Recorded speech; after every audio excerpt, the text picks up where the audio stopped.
I'm standing in the Toyota dealership parking lot in Cebu City, watching Jonessa clap her hands like a child on Christmas morning. The red Toyota Wigo gleams under the afternoon sun, still smelling like fresh plastic and possibility. "Clive, it's perfect," she squeals, running her fingers along the hood. "I can't believe you did this for me." I can't believe it either, if I'm being honest. 3 months ago, I was living off TV dinners in a studio apartment in Phoenix, counting down my last days at the Postal Service. Now I'm here, in the Philippines, signing papers that will drain $28,000 from my 401k. But seeing her smile makes every penny feel worth it. "It's not just for you," I tell her, pulling her close. "It's for us. We can drive anywhere we want now." She kisses my cheek and whispers, "You're too good to me." The loan officer, a young Filipino man in a crisp white shirt, slides the final paperwork across his desk. "Congratulations, sir. The car is now registered under Miss Jonessa's name, as requested." I nod and sign where he points. Jonessa insisted it would be easier this way since she knows the local roads better. Made sense to me. "Can we drive it home now?" I ask, jingling the keys. She takes them gently from my hand. "Let me drive first. You look a little nervous behind the wheel." I laugh. "Nervous?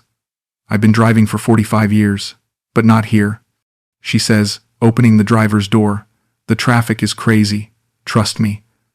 So I climb into the passenger seat, inhaling that new car smell that reminds me of hope. As we pull out of the dealership, I imagine all the places we'll go together. Weekend trips to Bohol, drives along the coast, maybe even a road trip to Manila someday. "This changes everything," I tell her as we merge into traffic. "Now, we can really start building our life together." She reaches over and squeezes my hand. "I love you, Clive. You're my hero." But something in her tone feels rehearsed, like she's reading from a script. I push the thought away. I'm just being paranoid. This is what happiness feels like, and I'm not used to it yet. Let me back up 8 months. I met Jonessa at a small coffee shop near Ayala Mall. I was nursing my 3rd cup of the day, trying to figure out what to do with the rest of my life. Retirement had hit me like a brick wall. 35 years of sorting mail, coming home to an empty apartment, watching the same shows night after night. My ex-wife Linda had taken half of everything in the divorce.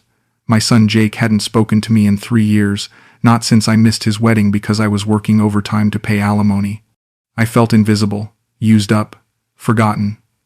Then this beautiful young woman sat at the table next to mine, struggling with a crossword puzzle in English. "Excuse me," she said in the softest voice I'd ever heard. "What's a 7-letter word for faithful?" "Devoted," I answered without thinking. She smiled, and something inside me that had been dead for years suddenly sparked to life. "Thank you. I'm Jonessa." "Clive," I said, extending my hand. "You're American?" "Arizona born and raised. Just moved here last month." "What brings you to Cebu?" she asked, genuinely curious. Most locals I'd met were either trying to sell me something or get money from me, but Jonessa seemed different. "I wanted to start over somewhere new," I told her. "Somewhere I could be useful again." We talked for 2 hours. She told me she worked as a medical assistant at a private clinic, that she was studying to become a nurse. She lived with her mother and helped raise her young niece. Her English was careful but clear, and she asked about my life in America with real interest. When I mentioned I was divorced, she placed her hand on mine. "That must have been hard," she said. Not sorry to hear that or her loss like everyone else, just genuine empathy. 3 weeks later, she invited me to her family's home. It was a modest concrete house in a quiet barangay, nothing fancy but clean and welcoming. Her mother, a tiny woman named Rosa, barely spoke English, but she smiled and nodded when Jonessa introduced me. The niece, maybe 5 years old, hid behind Jonessa's legs at first, then gradually warmed up to me. We sat on plastic chairs in their small living room, sharing a dinner of rice, fish, and vegetables. "Mama makes the best adobo in the neighborhood," Jonessa said proudly. It was true. I hadn't tasted home cooking like this in years. After dinner, Rosa cleared the table while Jonessa and I sat on the front porch, listening to roosters crow in the distance. "I like you, Clive," she said quietly. "You're different from other foreigners. You listen." "What do you mean?" Most just come here looking for something cheap, a cheap place to live, cheap entertainment, cheap companionship. She paused. But you talk to me like I'm a real person. I felt something shift in my chest, a warmth I hadn't experienced since I was young. You are real to me, Jonessa, more real than anything I had back home. That night, lying in my air-conditioned condo, I couldn't stop thinking about her family, their simple life, their kindness. For the first time in decades, I felt needed, useful. When Jonessa texted me the next morning asking if I could help with her niece's school supplies, I didn't hesitate. How much do you need? I wrote back. Whatever you can spare, she replied. You're already saving us just by caring. I wired her $200 that day. It felt like the best investment I'd ever made. 6 months into our relationship, I started noticing patterns. Jonessa would leave every morning at 7 sharp, claiming she had early shifts at the clinic. Medical assistants work long hours. She'd explain, kissing me goodbye. Don't wait up if I'm late. I'd spend my days wandering Cebu City alone, eating at the same restaurants, walking the same streets. When I suggested joining her for lunch, she'd say, the clinic has strict policies about visitors. Very professional. When I offered to pick her up after work, she'd decline. I don't want to trouble you. The traffic is terrible that time of day. After we bought the car, these excuses multiplied. Every morning, I'd watch her drive away in the Toyota Wigo I'd paid for, leaving me stranded in our rented apartment. Can I come with you today? I asked one Tuesday morning. Just to see where you work. She paused, keys already in her hand. Why? Don't you trust me? Of course I trust you. I just want to be part of your life. You are part of my life, she said, but her tone was cold. I just need space to work. You understand, right? I nodded, but I didn't understand. Back in Arizona, Linda and I might have had our problems, but we shared everything. Our cars, our friends, our daily routines. This felt different, isolating. One afternoon, I decided to walk to the local grocery store. It was only a mile away, but the heat was brutal. When I got home, sweaty and exhausted, Jonessa was sitting on the couch scrolling through her phone. Where have you been? She asked without looking up. Shopping. I walked since you had the car. You could have waited. I would have taken you later. When? You're always busy. She finally looked at me, and for a split second, I saw something I'd never seen before. Irritation. I work hard to support my family, Clive. Sometimes I need the car for errands. Can't you just take a tricycle? A tricycle. Like I was some tourist who didn't belong here. Like the car I'd bought wasn't mine to use. I just thought, you thought what? That I'd be your personal driver? Her voice was rising now. I have responsibilities, people depending on me. I held up my hands. I'm sorry. I didn't mean to upset you. She softened immediately, like flipping a switch. No, I'm sorry. Work has been stressful. Come here. I sat beside her, and she curled into my arms like nothing had happened. I love you, she whispered. You know that, right? I love you too, I said, but the words felt hollow.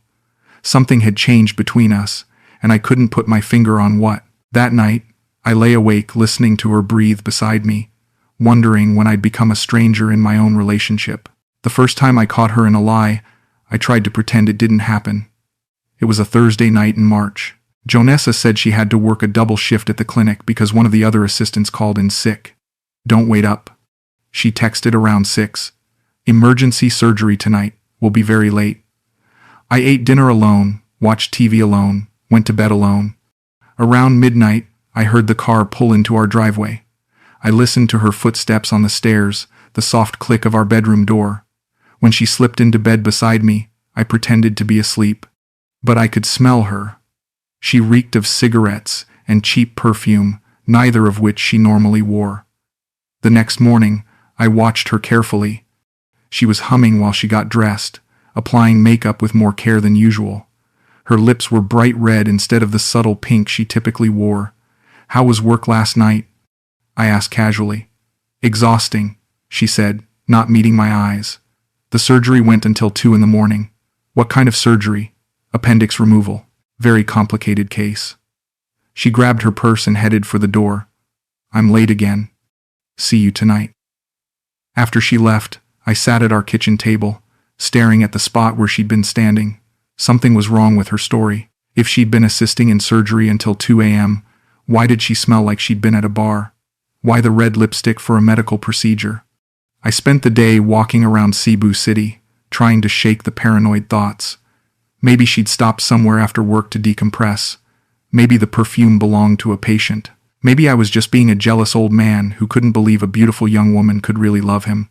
When she came home that evening, she seemed different, distant. She sat on the far end of the couch instead of curling up next to me like usual. "Everything okay?" I asked. "Just tired," she muttered, scrolling through her phone. That's when I saw it. A message notification popped up on her screen. "You got home safe?" The sender's name was Babe M. She snatched the phone away before I could read more. "Who's that?" I asked, trying to keep my voice casual. "Just a friend from work. She's gay," Jonessa said quickly. "We went out for drinks after my shift. You know, girl talk." "I thought you worked until 2 a.m.? "We did. Then we grabbed a quick beer to unwind. Is that a crime?" Her defensiveness surprised me. The Jonessa I'd fallen in love with was always gentle, always patient with my questions. This version was sharp, hostile. "Of course not," I said. "I was just what? Checking up on me? I'm 29 years old, Clive. I don't need a babysitter." That night, she rolled over with her back to me and didn't say goodnight. I stared at the ceiling fan spinning slowly above our bed, wondering who Babe M really was and why the truth felt so dangerous. The final confrontation came on a rainy Sunday morning in April. I'd been building up the courage for weeks, watching Jonessa come and go in the car I'd paid for while I sat trapped in our apartment like a prisoner. That morning she was getting ready to leave again. "Where are you going?" I asked. "Market. Then to see my mother. Can I come? The car only seats 4, and I'm picking up my cousins." "Then why don't I drive? We can take 2 trips." She stopped applying her lipstick and turned to face me. "What? Why can't I drive the car I paid for?" The words hung in the air between us like a challenge. For a long moment, neither of us spoke. "Because," she said finally, "you don't know these roads. You'll get lost, or hit something, or I've been driving for 45 years, Jonessa. I drove delivery trucks, mail vans, everything. I think I can handle a Toyota Wigo." "It's not about that." "Then what is it about?" She set down her lipstick and crossed her arms. "People will stare if they see an old white man driving around in a car that young. They'll think things." "What things?" "That you're some desperate old fool who got scammed by a young Filipina." The words hit me like a physical blow. "Is that what I am?" I asked quietly. "A desperate old fool?" "I didn't say that. But that's what you think." She picked up the car keys from the dresser. "Look, it's just easier this way. You don't understand the culture here. People talk. So let them talk. Easy for you to say. You don't live here permanently." "I do." She headed for the door. "I'll be back later. There's leftover rice in the fridge." After she left, I sat on our bed and stared at the empty space in the carport where the Wigo should have been. $28,000. More than half of my $401k. Gone. And for what? So I could be a passenger in my own life? I spent the rest of the day walking around our neighborhood, watching other couples share motorcycles, tricycles, jeepneys. They might not have much money, but they moved through life together. I was more alone now than I'd been in my empty apartment in Phoenix. That night, Jonessa didn't come home. She texted around 10, "Staying with my cousin tonight. Early shift tomorrow." I didn't reply. I just sat in our living room, listening to the rain on the tin roof, wondering when I'd stop being a man and started being just a bank account with legs. His name was Miguel, and he'd been driving me around Cebu City for months. A friendly guy in his 50s with a gap-toothed smile and a beat-up tricycle he'd painted bright yellow. "Where to today, sir?" he'd always ask. And I'd give him some random destination just to get out of the apartment. One Tuesday afternoon, Miguel picked me up outside a mall where I'd been killing time. As we puttered through traffic, he glanced at me in his rearview mirror. "Sir Clive, can I ask you something?" "Sure, Miguel." "That your girlfriend? The pretty one with the red car?" My stomach clenched. "Jonessa, yes, why?" "Just curious. I saw her last week in that car with another foreigner. Big guy, taller than you, with a beard. They were at the casino in Mactan. The world tilted sideways. Are you sure it was her? Oh yes, sir. Very sure. I remember because she was wearing a tight black dress, very sexy. They looked close. I felt like I might vomit. Maybe it was work-related. She's a medical assistant. Miguel nodded, but I could see the pity in his eyes. Maybe, sir. Maybe. The rest of the ride passed in silence. When we reached my building, Miguel refused my payment. On the house today, sir. You okay? I'm fine, I lied. Thanks, Miguel. That night, I waited by our bedroom window with the lights off. Around 11:30, I heard the familiar sound of the Wigo's engine. I watched Jonessa park, check her phone, and reapply her lipstick in the rearview mirror before getting out. She was wearing the black dress Miguel had described. When she walked through our front door, I was sitting on the couch pretending to watch TV. You're up late, she said, kicking off her heels. Couldn't sleep. How was work? Long day. I'm exhausted. She headed straight for the bathroom. Don't wait up. I need a shower. I listened to the water running and wondered what she was washing off. When she finally came to bed, she smelled like hotel soap instead of our usual shampoo. Jonessa? Do you ever go to the casino? She stiffened beside me. What kind of question is that? Just wondering. Someone said they saw you there. Someone? Who? Does it matter? She sat up and turned on the bedside lamp. Yes, it matters. People spread gossip here. You can't believe everything you hear. So you weren't at the casino last week? I might have stopped by for a quick drink after work. So what? With anyone? With co-workers. Is that illegal? Her voice was getting higher, more defensive. What co-workers? Why are you interrogating me, Clive? Don't you trust me? There it was again. The way she turned every question back on me made me feel guilty for being suspicious. I just want to understand. Understand what? That I have a life outside of you? That I don't sit around this apartment all day waiting for you to entertain me? She got out of bed and started pacing. I work hard. I support my family. Sometimes I need to blow off steam. If you can't handle that, maybe you should find yourself a nice old American woman who'll sit home and knit. I wanted to ask about the man with the beard, about the black dress, about why she needed to shower immediately after coming home from work, but the words wouldn't come. Instead, I just said, I'm sorry, you're right, I trust you. She climbed back into bed, but she didn't kiss me goodnight. And I lay there until dawn, listening to her breathe and wondering who she really was. The breaking point came 3 weeks later. I'd been carrying Miguel's words around like poison, letting them eat away at whatever was left of my self-respect. Every time Jonessa left the house, every unexplained delay, every new dress or perfume became evidence of something I was too scared to name. Finally, on a Thursday morning in May, I couldn't take it anymore. Who is he? I asked, as she was getting ready for work. She was applying mascara in our bathroom mirror. Her hand didn't even shake. Who is who? The man with the beard, the one at the casino. She set down the mascara and turned to face me. For the first time in months, she didn't look angry or defensive. She looked relieved. Okay, she said simply. His name is Marcus. He's from Australia. I sat down heavily on our bed. How long? Does it matter? Does it matter? Yes, it matters to me. She shrugged. 2 months, maybe 3. Are you? Do you love him? She laughed, but there was no humor in it. Love? Clive, you really don't get it, do you? Get what? What this is, what this has always been. She sat down beside me, and for a moment she looked almost sad. You're a sweet man. You've been good to me, good to my family, but you're not my boyfriend. You're like... She searched for the right words. Someone who takes care of things. The words hit me harder than any physical blow could have. A father figure? You knew this wasn't real love, right? I mean, look at us. Look at the age difference, the cultural difference. You help me, I keep you company. It works. But you said you loved me. I do love you. The way I'd love a kind uncle or a generous friend. But romantic love? Come on, Clive. You're 64. I'm 29.